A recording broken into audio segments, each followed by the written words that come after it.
جبت لكم كبده اسكندراني لافطار اول يوم العيد. قولوا لنا انتوا بقى في التعليقات انتوا بتاكلوا ايه اول يوم العيد. حطوا بقى الكبده كده في الساندوتش وانزلوا عليها بالطحينه، القطمه منه يوديك في حته تانية. قولوا لي بقى مين زيي بياكل كبده على الصبح ومين بياكل فته ولحمه، وكمان السر بتاعه في الخلطه اللي انا هعمله. يلا بينا على الطريقه. انزلوا بقى بنص كوبايه من الزيت. هنعمل بقى الخلطه بتاعتنا. انزلوا ب3 معالق كبار توم مفروم، وكمان 4 معالق عصير ليمون، وكمان 6 معالق خل. انزلوا بقى بنص الخليط ده على الزيت وشوحيه كده شويه، وبعد كده انزلي عليه بالكبده.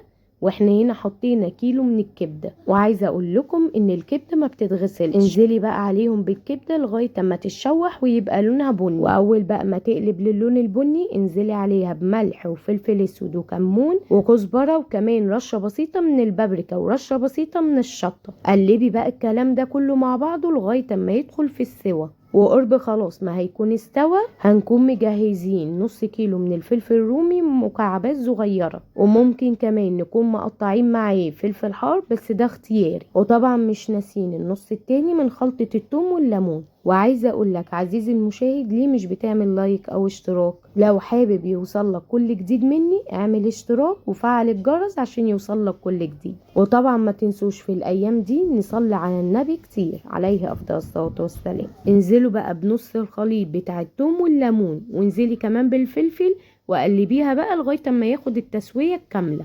انا هنا مش عايزة الكبدة تتشرب ميتها كلها، انا عايزة يبقى فيها شوية مية عشان تبقى طرية وزي المحلات. يعني مش هنفضل معليين عليها النار وهنوسطنها شوية، واول لما تستوي هنعلي عليها النار على طول تتشرب شوية من المية وهنطفي عليها.